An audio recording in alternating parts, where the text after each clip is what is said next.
Vamos abrir nossas Bíblias em 1 Coríntios capítulo 7. Nós vamos ler do versículo 8 ao versículo 11.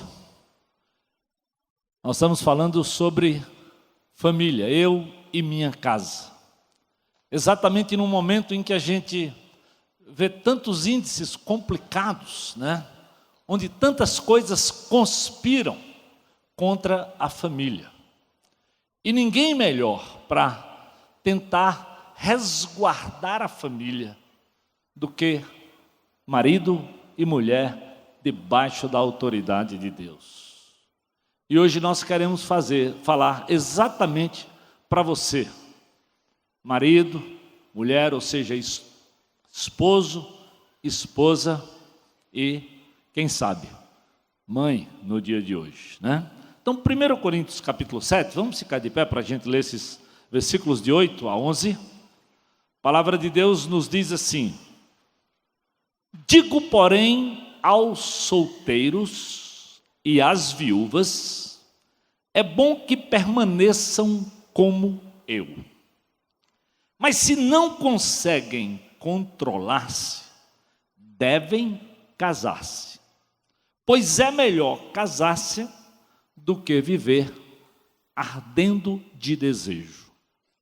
Aos casados dou esse testemunho, não eu, mas o Senhor, que a esposa não se separe do seu marido.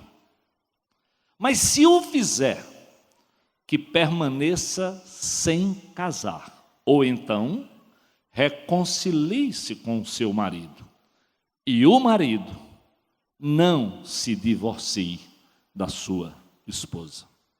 Deus, muito obrigado, porque nós estamos aqui para falar sobre família, para falar sobre marido e mulher. Como, Senhor, como o Senhor pode nos abençoar para fazermos diferença na nossa própria casa. Oh Deus, nos abençoa nessa noite, que o Teu Espírito tenha liberdade no meu coração, no coração dos meus irmãos que aqui estão, daqueles que nos acompanham pela internet, daqueles que estão lá na tendinha, enfim, Senhor, onde essa palavra chegar, possa fazer diferença em nossos corações. Oh Espírito Santo de Deus, promove aquilo que só o Senhor pode promover: mudança, arrependimento, transparência, um novo caminhar, reconciliações. É o que nós oramos, é o que nós esperamos, Deus, em nome de Jesus. Amém. Pode sentar? Queridos, nenhum lugar na Bíblia diz que casamento é fácil, é mar de rosas, é algo simples. Mas é bom saber que vida de solteiro também não é. Tanto é que Paulo diz que para ficar solteiro, tem que receber um dom de Deus, ou seja, uma dádiva, uma capacidade especial. E quem está solteiro, sabe como deseja se casar.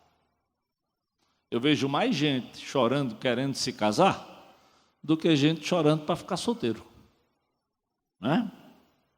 Então, não é simples a vida como um todo, para casado e para solteiro. E Jesus é muito honesto, quando Ele diz para todos nós, que nesse mundo nós temos lutas, nós temos aflições, nós temos problemas. O que nós precisamos manter, Ele diz, é bom ânimo, esperança. Essa é a diferença de quem conhece Jesus. É porque mesmo diante de um quadro complicado, dentro da própria família, nós temos um Deus poderoso, que pode mudar, que pode reconciliar, que pode ajustar, que pode acertar, ou seja, que pode fazer total diferença. Domingo passado, quando o pastor Armando começou a série sobre família, falou exatamente de família como um campo de batalha espiritual. Preste atenção. Essa batalha é primeiramente espiritual. A Bíblia diz, meu amado, a nossa luta não é contra carne e sangue, é contra principados e potestades. O que às vezes nós desconhecemos é exatamente que temos esse inimigo, que algo conspira contra a família. Por quê? Porque família é um projeto de Deus. E essa luta vem desde que Deus criou, lá no Gênesis capítulo 2. E o pastor falou sobre isso. O Senhor colocou o homem no jardim do Éden, lá, e cuidou e disse para ele já, olha só, você tem que cuidar e cultivar. Desde o princípio, Deus deu ao homem responsabilidades quando o assunto é família, o assunto de provedor, de cuidador, de sacerdote, daquele que vai olhar como um todo. O jardim do Éden era um lugar maravilhoso. No grego Éden é paraíso, terra preciosa, linda, rica em ouro, água brotava, já havia irrigação. Eu digo sempre, nós nordestinos estamos esperando essa água que vem lá do São Francisco para irrigar as terras. Pois Deus, lá no jardim do Éden, já tinha planejado tudo. Eu digo sempre para aqueles que vão casar, naquela festa tão bonita, o cenário que Deus aprontou lá no Éden ainda era mais lindo, mais precioso do que qualquer casamento que nós possamos, qualquer cenário que nós possamos produzir nos nossos dias. Havia muito ouro, ouro bom, terras preciosas. Ou seja, Deus sempre deu o melhor para a família, desde a sua instituição. Acredite nisso, Deus sempre deu o melhor para a família. E Ele deu à mulher exatamente porque Ele viu que não era bom ao homem viver só. Não é bom viver só.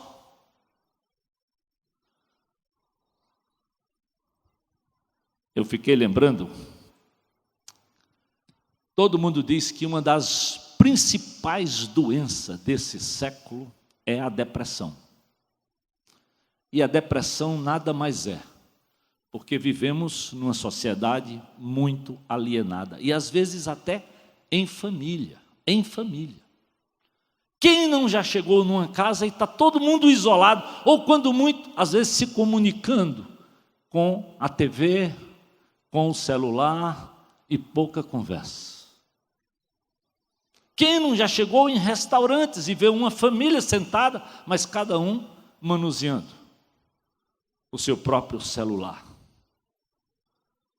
É interessante, quando eu era criança, eu lembrava meu pai me falando assim: meu filho, quando eu ficava emburrado e chateado, ele dizia: ei, você sabia que os escravos tinham uma doença chamada banzo? E quando eu fui ler no livro de história, tinha mesmo. Banzo era quando o escravo era colocado na senzala, se isolava e ele ficava depressivo pelo isolamento. Então, quando Deus pensou em família, Ele pensou naquilo que era bom, naquilo que era importante para a minha vida e para a sua vida, para não ter solidão, para podermos nos relacionar um com o outro. E é nesse relacionamento de marido e mulher, de mãe e filhos, pais e filhos, que vem um grande crescimento. E vem por um compromisso e por responsabilidade. Tanto é que quando Deus institui a família, Ele diz: ó, por isso você vai deixar a outra família, deixe pai e mãe, e se concentre agora na sua responsabilidade de constituir a sua família. Foque no novo relacionamento, priorize agora o seu casamento, una-se à sua mulher. E aqui a ideia é: vocês têm que viver perto um do outro, grudados. A Bíblia dá a ideia de cimentados. E hoje, talvez, é uma das primeiras coisas que marido e mulher falham. Fiquei impressionado, né? Essa semana, ouvindo aí um pouquinho daquela reportagem, o ex-presidente disse que não sabia quantos sapatos a mulher comprava, não sabia a nota dos filhos. Olha que testemunho, olha que coisa complicada. Se isso é modelo para mim e para você. E o juiz disse, não, mas eu consigo descobrir a nota dos meus filhos. E querendo dizer que comprar um apartamento era como comprar um sapato. Mas eu espero, e o que a Bíblia espera de nós no casamento, é muita transparência mesmo. O plano de Deus é esse. É de conhecimento, é de convivência, é de unidade, é de sentar para conversar sobre todas as coisas. Eles viviam nus, não tinham vergonha, esse era o plano de Deus. Intimidade, transparência, porque como nós vamos andar juntos, queridos, se nós não construirmos acordos e se nós não formos absolutamente transparentes?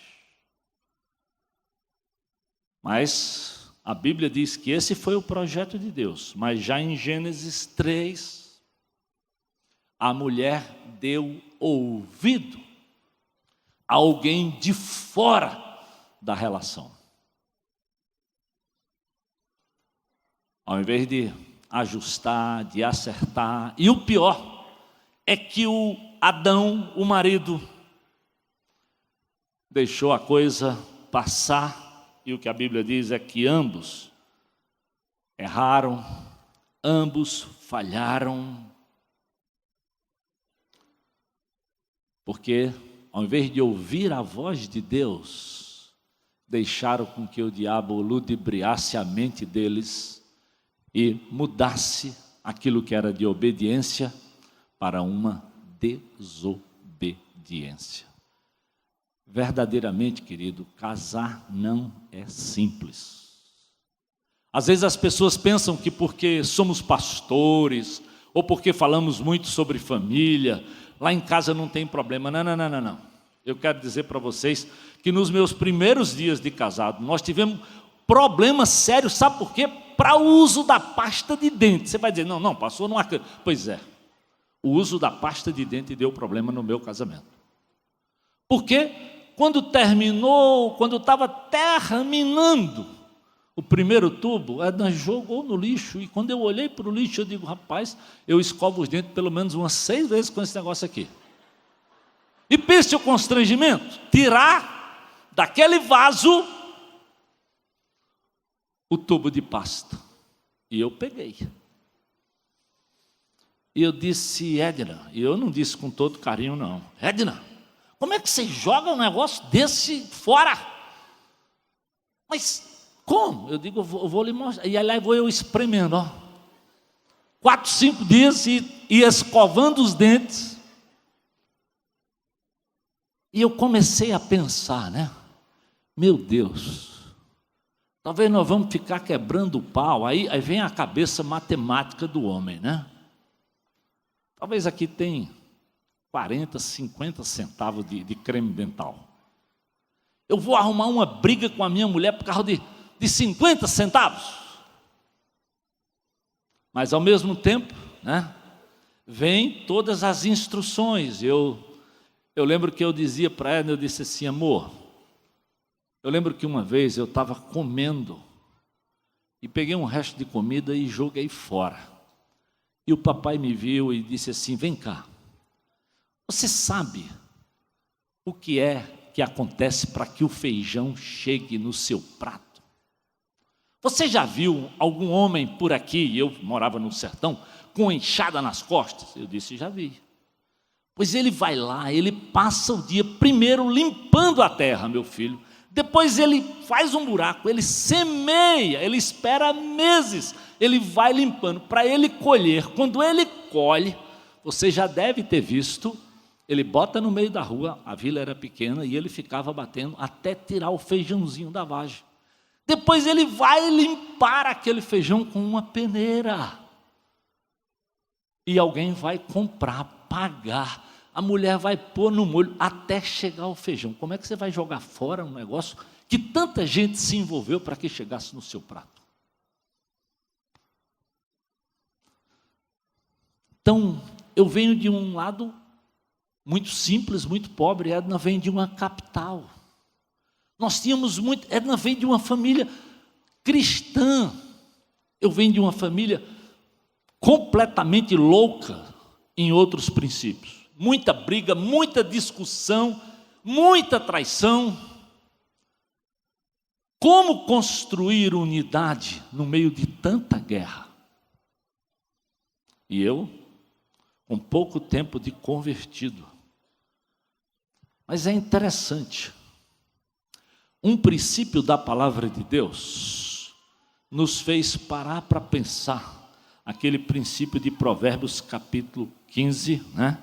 Versículo 1, diz assim, ó: a resposta calma desvia a fúria, mas a palavra ríspida, o que é que ela faz? Desperta a ira. Presta atenção. A resposta calma desvia a fúria. A palavra ríspida desperta a ira. É ou não é verdade isso? Quantas vezes você já não se irritou, não pelo que a pessoa estava falando com você, mas pela forma com que aquela pessoa falou com você? E muitas vezes nós falhamos muito mais na forma de fazermos determinadas coisas em casa, na relação marido e mulher, do que até com o que sonhamos e com o que nós queremos. Então, construir unidade não é fácil, primeiro, para estabelecer o alvo, termos o mesmo propósito. E aí, o que é que nós chegamos à conclusão? Eu disse, amor, vamos fazer o seguinte, para não ficar brigando por 50 centavos, por 30 centavos, vamos buscar sabedoria nessa história. Abre o próximo creme dental, mas não joga fora esse restinho aqui. Então eu fiquei sempre responsável de espremer até o final e tirar a última gota, e ela já ia com um novo creme dental. Porque às vezes, querido, nós arrumamos briga e confusões entre marido e mulher, é porque nos falta a capacidade de primeiro buscarmos a Deus, de buscarmos sabedoria na palavra, de entendermos princípios claros. E eu não estou dizendo que eu sou melhor, não, eu lutei com essas coisas. Nós sentamos e nós oramos por causa de um restinho de creme dental. Talvez você já teve problemas assim. E talvez você não percebeu. É por isso que a Bíblia diz, por que eles tiveram problema? Porque a serpente é astuta mais do que todos os animais. O diabo é astuto. Às vezes são coisas bobas, são coisas desse tipo, que levam um marido e uma mulher a arrumar um tremendo confusão, a quebrar a relação que Deus estabeleceu. Porque astúcia é sagacidade, é buscar tirar vantagem, é ser esperto e não querer ser enganado. E a mulher, atraída pelos ouvidos, quem não sabe que esse é o ponto fraco das mulheres? O diabo já sabia, já usou isso, e eu quero dizer para vocês, queridas, muito cuidado com o que vocês ouvem, muita sabedoria de Deus precisa ser semeada no seu coração para não se influenciar com aquilo que você ouve. Então, o ouvido, ouvir a Deus, abrir a palavra para deixar Deus falar ao seu coração, é fundamental para que você receba essa sabedoria, porque a Bíblia diz o quê? Uma mulher sábia edifica sua casa, e é a tola que destrói com as próprias mãos. Então, nós precisamos desesperadamente, para tocar um casamento, ouvir a palavra de Deus. Adão, vendo tudo isso, fica omisso, faltou liderança. E olha, se existe uma coisa terrível, é qualquer empresa, qualquer negócio que não tem um líder. É difícil justificar tudo isso que está acontecendo, porque ninguém sabia de nada. Quem mandava não sabia. Quem era da própria empresa não sabia. Quem estava no comando não sabia. Como justificar? E como em casa justificar? Que você não sabe o que a esposa está fazendo. Parece que as desculpas são as mesmas, mas são as mesmas não que vêm de agora, vem desde o Gênesis, e que acontece não só na Lava Jato, mas que acontece dentro de casa. Nos meus 30 anos de caminhada de aconselhamento, eu acredito que uma das maiores dificuldades de um casamento é quando um marido não exerce sua autoridade de sacerdote, de líder, e se omite diante de erros, seja da esposa, seja dos filhos, e não senta, não como déspota, não como quem manda, mas como alguém que se coloca diante de Deus, que ouve a voz de Deus e que com palavra branda vai lá tentar sentar, conversar, orar, se possível até chorar com a mulher e com os filhos para mudar a situação.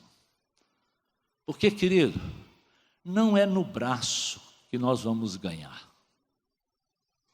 Não é da minha força e da tua força que vem a vitória.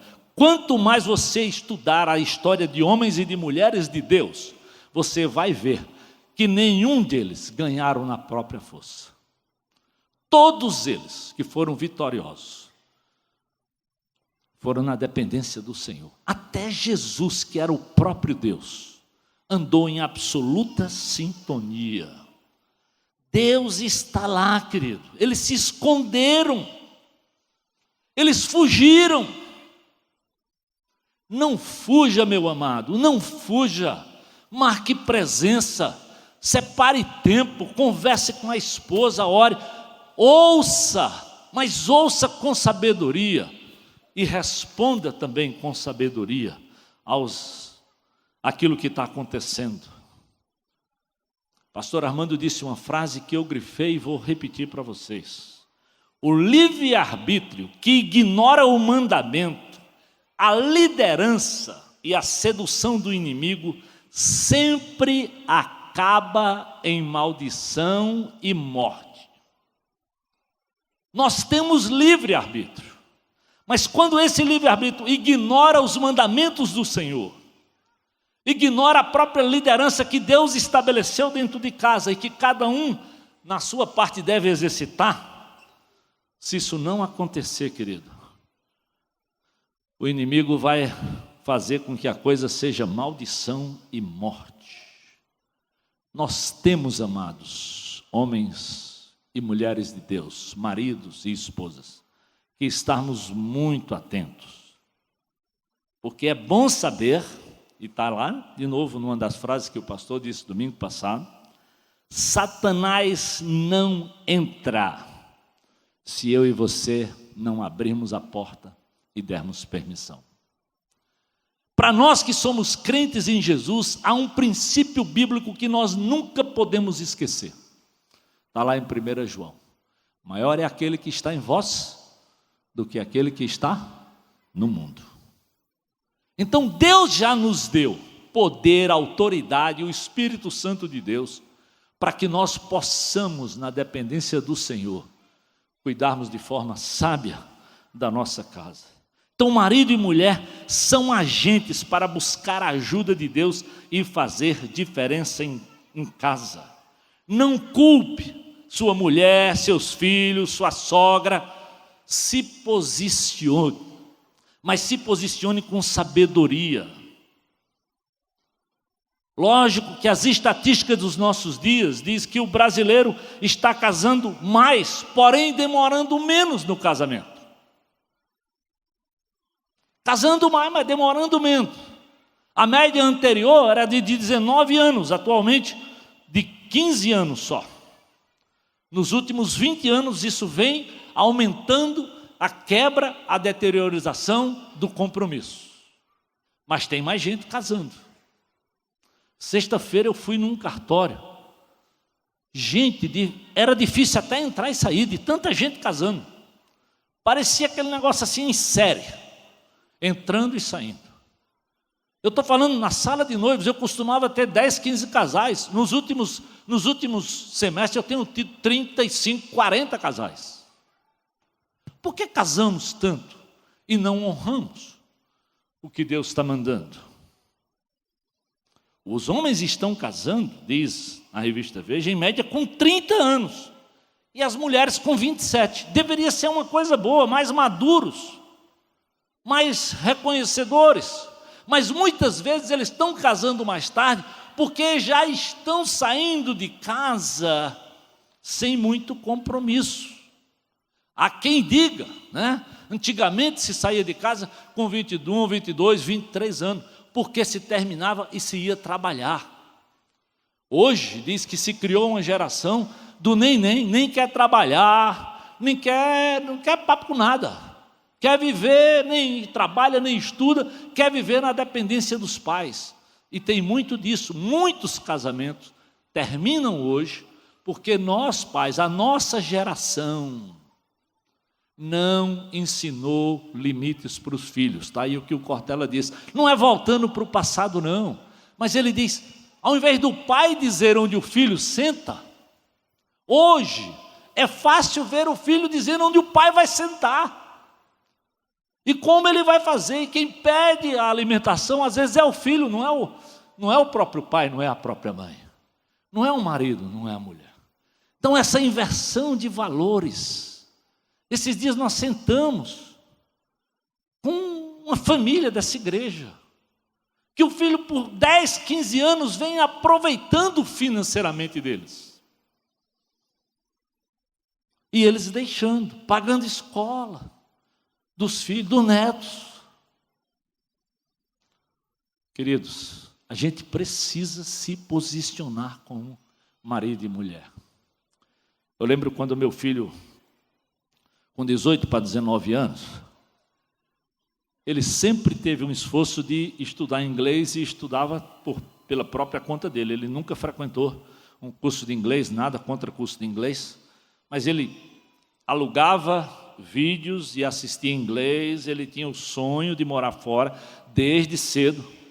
E quando chegou de 18 para 19 anos, ele disse: papai, já que o senhor nunca pagou o curso de inglês para mim, eu queria que o senhor me ajudasse com uma passagem, porque eu queria ir estudar, eu queria ir praticar, trabalhar numa daquelas estação de esqui, tipo um beach park da vida, só que ao invés de com água, com gelo, né?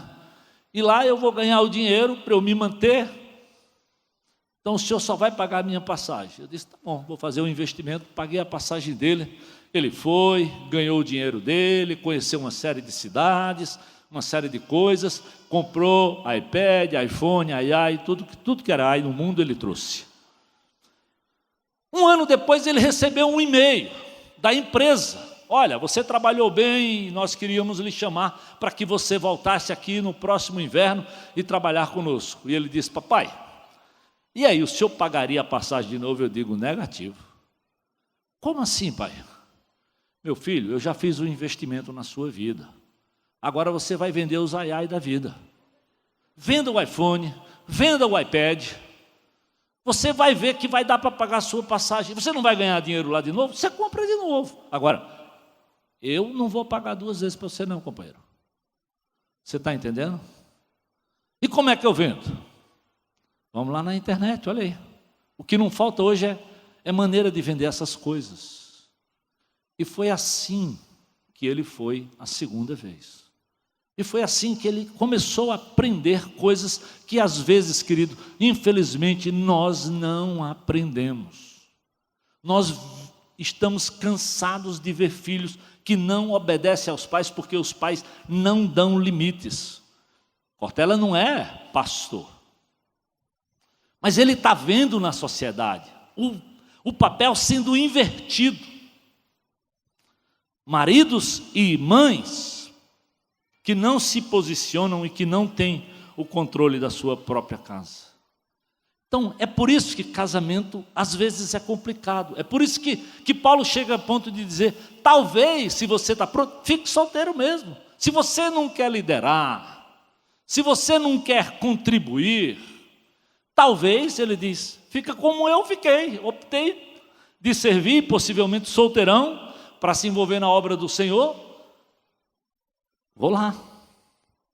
Mas ele diz, mas para ficar solteiro, precisa receber um dom de Deus, uma capacidade de Deus, porque senão, ele diz, você vai viver aí ardendo em ciúme, doido e arrumando problemas e pecando. Não. Se for para viver assim, ele diz, então é melhor que se case. Se você não consegue se controlar, então casa. Agora, o fato é que mesmo casado, tem que ter controle. E aí, aqui quando Paulo fala isso para o solteiro, ele fala como, Deus vai lhe dar um dom, você faz a opção. Quando ele fala para o marido e para a mulher, agora ele já fala assim, é o Senhor que está dizendo, aqui é uma ordem de Deus, aqui não é uma opção. Se você casar, não, diz para a esposa, não se separe do marido. Se o fizer, permaneça então sem casar novamente. Ou então, volta lá, acerta e se reconcilia com o seu marido. A primeira aula que eu dou lá na sala de noivos é dizer assim, queridos, olha, se você quiser viver solteiro, você pode. E se você gostaria de ser dono do seu nariz, você pode. Quem disse que você tem que casar?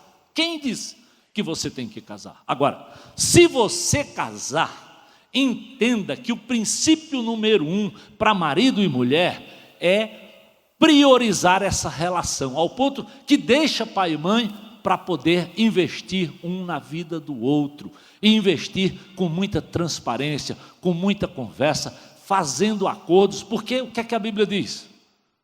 Como é que andarão dois juntos, diz Amós 3:3, se não fizermos acordo? Se não ouvirmos um ao outro, se ninguém ceder, se ninguém tiver a palavra de sabedoria, se ninguém tiver autoridade para dizer, não o seu próprio caminho, mas aquele caminho de alguém que ouve o Senhor. Por que é que o povo sempre precisou de um sacerdote? Lá no passado. Porque Jesus é o sumo sacerdote. Porque Ele é a direção para a nossa vida, para a comunidade, para a igreja. Nós precisamos, amados. Se queremos ter família, se queremos que eu e minha casa seja bem-sucedidos, nós não podemos perder o contato com o Senhor, de forma nenhuma. Então, a ordem aqui é um termo militar mesmo, que Paulo usa. Aqui não tem conversa não. Aqui é diante agora da autoridade, fala a verdade. Você quer se casar? Então, amigo, preste atenção, esposa, não se separe. Marido, não se divorcie da sua mulher. Se separar, se reconcilie. Primeira vez que eu vim na IBC, primeira vez, não era nem pastor dessa igreja. Preguei uma mensagem que não tinha nada a ver com casamento, nada a ver com casamento. Não conhecia absolutamente ninguém, ninguém me conhecia. Preguei num texto de... como é que diz? Espera aí. O amanhã pertence ao Senhor, né? Lá de... Como é que é? Judas não. Ai. A cabeça já não está tão boa, né? Então, depois de Hebreus, Tiago, capítulo 5, Tiago, irmão de Jesus, né? Então, Tiago, vós não sabeis o que sucederá amanhã. E tinha uma senhora dessa comunidade que tinha planejado ir embora, deixar o casamento e tchau para o marido e para a família. Deus usou aquele texto que eu nem sabia, nem conhecia, nem... Não. Vós não sabeis, mas coloca diante de Deus. E Deus usou aquele texto para fazer com que ela repensasse e se reconciliasse. Já faz mais de 30 anos que eles estão casados e reconciliados. É possível, meu amado. Deus é poderoso. Essa palavra é poderosa. Ela faz distinção. Não depende do... Não. Você pode ler em casa e Deus vai falar e você vai tomar decisões que vai ajudar a você restaurar o seu casamento. Qualquer homem sério que acompanha casais sabe que a grande maioria dos divórcios acontecem porque o casal não sabe conviver com o diferente. O nosso egoísmo fala mais. Nós queremos que o outro seja como eu gostaria que ele fosse. E quando namoramos, parece que não percebemos. Quando noivamos, não percebemos. É verdade, porque no namoro e no noivado, o conhecimento é muito superficial. E quando casamos, dividimos contas, temos filhos, temos responsabilidades. Por isso Deus diz, cuidado, é possível se reconciliar. Colossenses capítulo 3, versículos 5 a 10, é interessante o que a Bíblia nos fala sobre exatamente nesse contexto de família, de coisa de quem anda em novidade de vida. E olha só, presta bem atenção, Colossenses 3, de 5 a 10, o que é que a Bíblia nos diz? Olha só. Assim façam morrer tudo que pertence à natureza terrena de vocês: imoralidade sexual, impureza, paixão, desejos maus e a ganância, que é idolatria. É por causa dessas coisas que vem a ira de Deus sobre o que vocês vivem e vocês vivem na desobediência, as quais vocês praticavam no passado, quando costumavam viver nela. Mas agora, preste atenção, agora que vocês são crentes, abandonem todas essas coisas. O quê? Ira, indignação, maldade, maledicência, linguagem indecente no falar. Não mintam uns aos outros, visto que vocês já se despiram do velho homem com suas práticas e se revistam do novo, o qual está sendo renovado em conhecimento. O problema, amados, é que às vezes nós não assumimos aquilo que Deus espera de nós. Ou fazemos de conta que conhecemos o princípio, mas não praticamos. E aí usamos o livre-arbítrio para terminar. Eu não amo mais, eu não gosto mais, eu não quero mais.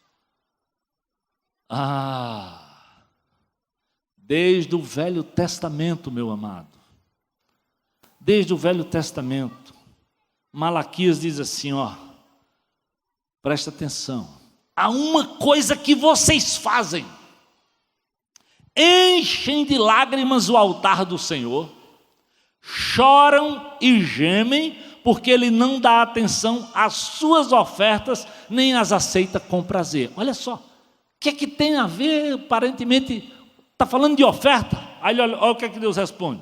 E vocês ainda perguntam por quê? É porque o Senhor é testemunha entre você e a mulher da sua mocidade, porque você não cumpriu a promessa de fidelidade, embora ela fosse a sua companheira, a mulher do seu acordo matrimonial. Você pensa que não tem nada a ver? Tem. Essa história de vir para a igreja, encher os olhos de lágrima, e dar oferta, e querer viver uma vida... Não, Deus conhece o teu coração, e sabe da tua família, e sabe da tua casa. E Deus diz, o que adianta isso aqui? Quando a gente fala que ofertar é um princípio de adoração e de adoração em sintonia com Deus, é porque a Bíblia deixa isso muito claro.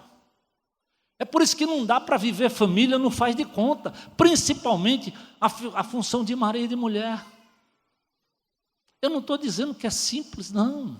Eu estou dizendo que por causa de uma pasta de dente nós começamos arrumando confusão. Agora, imagina então no temperamento, nas coisas loucas que eu vinha de uma família descrente, complicada. Quantas vezes Deus usou a Edna, que foi criada numa família evangélica, para dizer: Jô, menos, tu está dando um jeitinho aí, ó. Pensa aí. Tu está, treinado por um pai comerciante. Meu amigo, eu sabia da malandragem. Meu pai cansou de mandar eu dispensar um camarada que estava batendo na porta porque ia cobrar.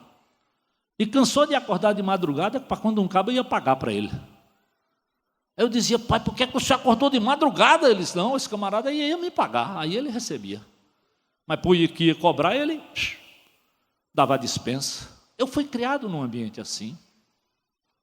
Eu não fui criado num ambiente cristão. Então, imagina quanta coisa Deus tinha que nos ajustar e que nos acertar. Em todos os sentidos. E quem casa tem que saber disso. E por isso nós temos que depender de Deus, porque senão nós vamos para o divórcio. E se formos para o divórcio, nós não vamos estar dentro do plano. Não adianta vir trazer oferta, não adianta gemer, não adianta chorar, não adianta tentar disfarçar que está tudo certo. Não. Só há uma brecha para o divórcio. E a Bíblia deixa claro. É quando houver adultério. Aí sim. Vamos lá. O Senhor é testemunha. Presta atenção. O que mais tem num casamento, às vezes são testemunhas, que hoje nós chamamos padrinho, que é uma linguagem não muito cristã, não muito bíblica, muito mais talvez da nossa herança do catolicismo. Mas a principal testemunha é o Senhor. Ele ali é mais importante do que a noiva, do que o noivo, do que o pastor. Quem está ouvindo o teu voto é o Senhor. É por isso que a Bíblia diz lá em Eclesiastes, capítulo 14, quando você fizer um voto, cumpra e cumpra sem demora, pois os tolos desagradam a Deus. Cumpra o seu voto. É melhor que você não faça um voto do que você fazer e não cumprir. Não. Deus tem planos, mas Deus é um Deus sério, é um Deus de verdade. Ele quer o melhor para você. E eu quero que você entenda, querido, isso não muda o fato de que a primeira grande diferença mesmo num casamento é marido e mulher quem faz. Mas só faz quando a gente realmente entende que casamento não é um projeto seu, não é um projeto meu, é um projeto de Deus. Gênesis 2,18, é Ele que diz: não é bom que você viva só. É Ele que estabelece que você precisa de alguém e busque. Foi o próprio Deus que disse: eu vou lhe fazer uma auxiliadora. É Deus que cria, é Deus que institui o casamento. Em Gênesis 2,22 diz: ele pegou a costela que tomara do homem, transformou numa mulher e a trouxe. Ou seja, quem cria, quem estabelece, quem vai lá, quem mostra, quem institui é Deus. É por isso que família é importante. É por isso que casamento é digno de honra, como diz lá em Hebreus. Porque é o Senhor que institui. Quem transforma a costela numa mulher é Deus. Quem trouxe a mulher e apresentou o homem foi Deus. Ou seja, no sentido mais claro e cristalino, é o próprio Deus que serviu de pai na instituição da família. Qual é o pai que se preza e não ama aquilo que ele mesmo criou? Por isso o escritor dos Hebreus diz: o casamento deve ser honrado por todos, e o leito conjugal deve ser conservado puro, porque Deus, não o pastor, Deus julgará os imorais e os adúlteros. Então, o projeto de Deus, que cuida em primeiro plano, mas que Deus espera que você, marido, pai, você, esposa, mãe, entenda e dê a Deus a honra que lhe é devida. O casamento acontece por meio dele, só ele faz o mistério dos dois se tornar um, e por isso a ele toda a honra e toda a glória. É na dependência dele, queridos, que a glória do Senhor vai brilhar através da tua vida, marido, através da tua vida, mulher. Creia nisso. Jesus é muito enfático quando diz, sem mim nada podeis fazer. Se não for na dependência do Senhor, nós não temos como sermos maridos bem-sucedidos. Mulheres, vocês não têm como ser. A mulher que teme ao Senhor, a Bíblia diz, é essa que será louvada e honrada. Porque o temor do Senhor é o princípio da sabedoria. Não tem como nós tocarmos um casamento, querido, se não formos nessa direção. O Salmo 127 já deixa claro, se não for o Senhor o construtor da casa, será inútil marido e mulher trabalhar na construção. Será inútil levantar cedo, dormir tarde, trabalhar arduamente pelo alimento. É o Senhor que concede o sono àqueles que o amam. O que não falta hoje é gente trabalhando muito, muito, muito, para tentar prover o pão, prover a escola, prover a formação, e poucos separando o tempo para buscar a Deus e interceder pela família. Eu queria terminar deixando aqui alguns desafios de personagens bíblicos que cuidaram da família. Eu queria primeiro falar de Jó, um dos livros mais antigos da Bíblia. Que coisa! É por isso que essa palavra é fantástica. Mas diz assim, olha, na terra de Uz vivia um homem chamado Jó. Era íntegro e justo, temia a Deus e evitava já fazer o mal. Jó era um homem que buscava a Deus desde o princípio. Era íntegro, ou seja, integridade é aquilo que você é, mesmo quando ninguém está vendo. Então, Jó não era esse camarada que estava preocupado em sair bem na foto, só quando alguém estava vendo. Não. Ele queria viver aquilo que Deus tinha planejado para ele viver em todo o tempo. Essa semana, quando eu estava estudando, eu fiz os meus mapas no Salmo 101. E lá eu vi no Salmo 101, versículo 2, diz assim, seguirei o caminho da integridade, diz a palavra de Deus. Quando virás ao meu encontro, na minha casa viverei de coração íntegro. É interessante que o salmista diz, eu quero viver em integridade. Quando é que o Senhor vem ao meu encontro? Porque na minha casa eu quero viver de coração íntegro.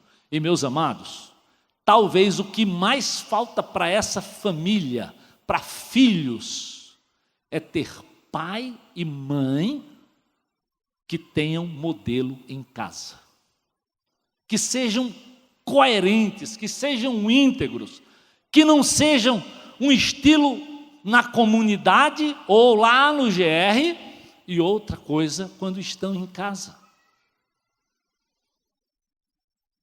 Porque criança aprende, filhos aprendem pelo que vê.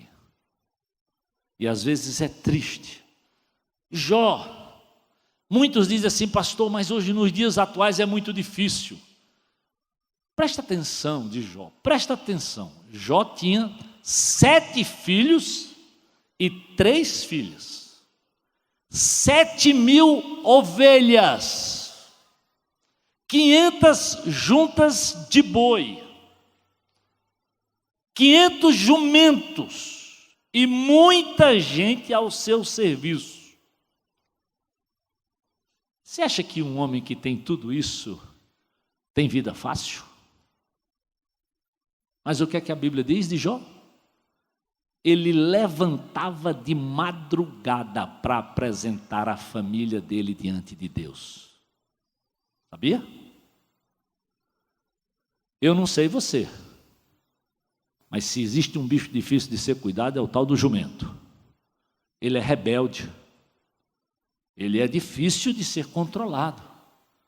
Se você acha que cuidar de uma mulher é difícil, cuidar de um marido é difícil, agora imagina, Jó tinha 10 filhos, tinha mulher, e ainda tinha todas essas coisas para cuidar, mas ainda assim separava tempo para comparecer na presença de Deus. A minha pergunta é: papai, mamãe, qual é o tempo? Ou você não tem tempo? Ou você não usa parte do seu tempo para interceder primeiro pela sua esposa? Porque a base de tudo, querido, é a sua relação com a sua esposa. Se eles não conseguirem ver unidade entre vocês dois, a pergunta é: a quem vamos seguir? Vamos para a direita ou para a esquerda? Se você, pai, marido, não consegue ter o coração, a liderança, o respeito, a honra da sua própria esposa, como é que você vai ter dos seus filhos? Mulheres, em nome de Jesus, antes de pensar nos filhos, pense no seu marido. A importância de vocês terem unidade na hora de decidir as coisas. Então esse homem chamado Jó buscava viver integridade, buscava viver como uma pessoa justa e temente a Deus, e ainda evitando fazer o mal. Então, pais, maridos, homens, a palavra de Deus, além de nos ensinar o princípio, nos dá modelos de homens que, talvez como você, tem tanta ocupação, tem tantas tarefas, porque acredite, se Jó fazia isso de madrugada, não é porque ele tinha tempo disponível, não. A Bíblia relata tudo o que ele tinha e com certeza a luta que ele tinha para cuidar de todas aquelas coisas.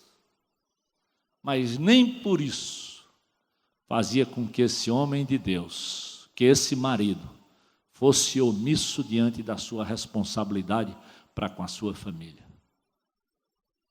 Então, eu não sei da tua realidade, eu não sei, mas eu sei que precisa disso. Eu lembro de um amigo que eu tinha, colega de ministério, que largou o ministério e foi embora. E eu fiquei com a cabeça sem entender, porque ele tinha tantas convicções, tanto compromisso, e largou o ministério e foi para um outro lugar. Até que eu descobri, eu queria saber por quê, o que é que aconteceu. Ele disse: Zé, minha esposa entrou com um problema de saúde sério, entrou numa depressão muito profunda, e eu decidi abrir mão da minha carreira, vender o meu patrimônio, vim para um outro lugar para cuidar dela, da saúde e do meu casamento. Ele gastou 50% do patrimônio dele, investindo em terapia e em aconselhamento cristão, durante mais 1 ano, 2 anos sem trabalhar. Só depois de quase 3 anos, ele disse pela primeira vez: a minha mulher pegou na minha mão. Pense aí, na dificuldade. Ele disse: mas durante esses 3 anos, além de ir para a terapia, eu lembrei de algumas coisas. Ele disse: eu me casei com 23 anos e eu tinha me guardado durante 23 anos para ela. Eu dizia: Deus, se eu segurei 23 anos, eu espero que nem o Senhor não me dê mais 23 esperando, não. O Senhor faça um milagre. Mas para que eu não ficasse ansioso e desesperado, eu decidi que dia sim, dia não, eu ia ler a história de Jesus rumo ao Calvário. E eu pensava, se Jesus suportou isso por mim, eu posso suportar isso por ela. Se esse é o meu modelo, eu quero. E ele disse, Zé, eu fiz isso muitas vezes, chorando, de joelho e meio desesperado. Mas era o que me consolava. Hoje ele está com um casamento restaurado. Há pouco tempo ele casou sua filha, era a última filha. Ele passou aqui pelo Brasil e nós nos encontramos. Ele disse, Zé, talvez eu ganhei o maior presente daquele tempo de deserto e de desolação. Na última semana, antes da minha filha casar, nós saímos para um jantar de despedida. Eu, a esposa e ela. E eu perguntei naquele restaurante para minha filha, qual a melhor recordação que ela ia levar da nossa convivência durante esses anos. Para minha surpresa, ela começou a chorar em prantos e eu me assustei porque eu já tinha passado por toda essa situação com a minha esposa e espero que minha filha não esteja entrando agora num processo depressivo. E depois de um tempo chorando e nós nos acalmamos, ela disse, papai, a melhor coisa que eu levo é que se eu conseguir amar o meu marido como o Senhor amou a minha mãe, essa é a grande lembrança que eu quero levar dessa casa. Você pensa que não vale a pena? Você pensa que os filhos não veem? Pode aplaudir o Senhor, porque isso é feito por Deus. Você pensa que é fácil ficar 3 anos esperando? É não. É interessante, quando eu estava estudando sobre isso, a mulher que faz limpeza na minha casa, às quartas-feiras, ela é cristã. E eu falei para ela que estava estudando sobre marido e mulher, sobre casamento. Ela disse, puxa pastor, eu nunca falei para o senhor sobre o meu casamento. Mulher muito simples. Ela disse, olha pastor, durante 18 anos, eu sofri com o meu marido. Pense num homem que bebeu, que me traiu e que eu orei por ele muito. Mas faz 15 anos, pastor, que esse homem se converteu. Hoje eu tenho em casa um servo de Deus, outro homem, outro marido. Será que esse Deus não é poderoso? Será que nós não entendemos? Por que será que nós, às vezes, nos desesperamos tanto e tão facilmente queremos quebrar os acordos? Paulo diz, é possível se reconciliar, é possível restaurar o casamento, mas é preciso estar na presença de Deus, querido. Estudando sobre isso, eu vi também uma frase de Dietrich Bonhoeffer, teólogo, pastor, membro da resistência alemã antinazista, e ele diz assim, olha, o destino da mulher e de um homem paira sobre eles uma sombra escura da ira de Deus. A mulher terá filho em meio a dores, o homem tem que ceifar em meio a cardos e abrolhos e trabalhar com o suor do seu rosto. Aí ele diz, tal fardo, no entanto, deve fazer o homem e sua mulher invocarem a Deus e ainda manter-se lembrado de que o destino de Deus é eterno e é num reino divino. Que o lar terreno deve ser uma imagem do lar celeste, pois a família terrena é um símbolo da paternidade divina.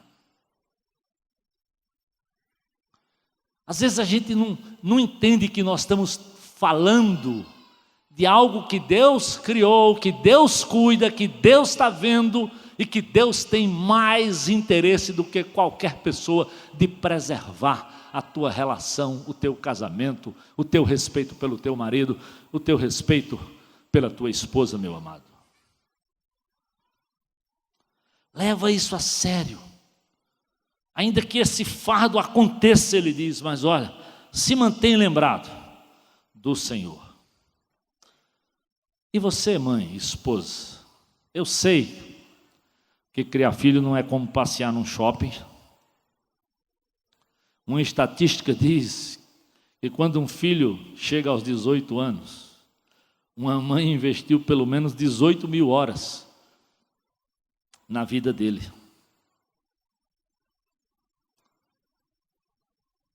Eu sei que não é fácil criar filhos. Eu fico olhando para Jó, que tinha 10, outros que têm tantos. Mas não falta na Bíblia também belos modelos de mulheres de Deus, que conseguiram cuidar dos seus maridos e ainda cuidar da sua casa. A Bíblia fala muito pouco sobre uma mulher chamada Joquebede,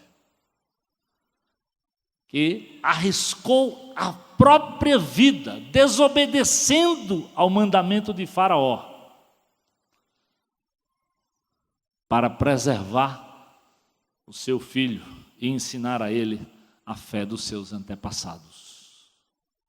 Que mulher importante na vida da história, na vida de Moisés. Que tal Ana, que sonhando buscar e constituir uma família, recebeu provocações contínuas, a Bíblia diz, por anos e anos, mesmo quando ela ia adorar. A outra, só enchendo, e a Bíblia diz, ela muito amargurada, chorando muito, presta atenção, mulheres, muito amargurada, chorando muito, orou ao Senhor. Ó Senhor dos exércitos, se tu me deres atenção e a humilhação da tua serva, se te lembrares de mim, não te esqueceres de tua serva, mas lhe deres um filho, então eu o dedicarei ao Senhor por todos os dias da sua vida, e o seu cabelo e sua barba nunca serão cortados. Ana, ao invés de brigar com Penina, ao invés de brigar com Elcana, ao invés de brigar com... Não, vai chorar e se apresentar diante de Deus. E Deus ouve a oração de Ana. Você sabe, ela dedica aquele filho a Deus. Ela muda a sua história. Ela passa a rir, ela vê um homem de Deus que faz diferença na nação de Israel. Ah, querida, às vezes quando a gente fala hoje sobre mulher ser submissa, parece que não dá nem para falar sobre esse assunto. Maridos, amem a esposa, até aí tudo bem. Mulheres sejam submissas ao Senhor. Pastor, isso aí já era.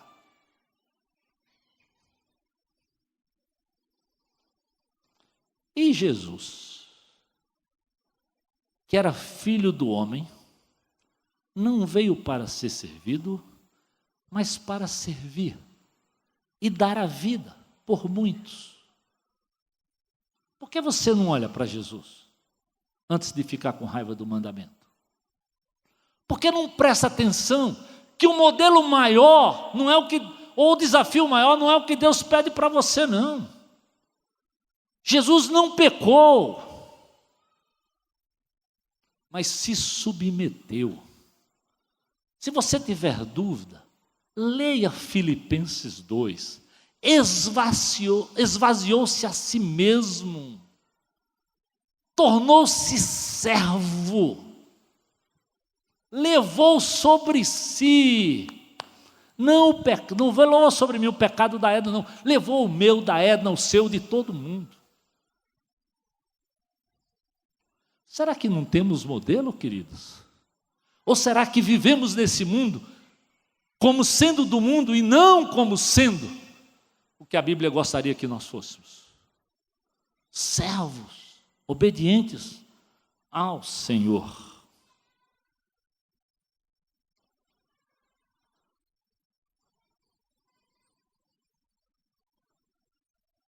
É preciso olhar para tantas e tantas mulheres que nós poderíamos olhar na palavra de Deus, que foram submissas, que se submeteram ao Senhor.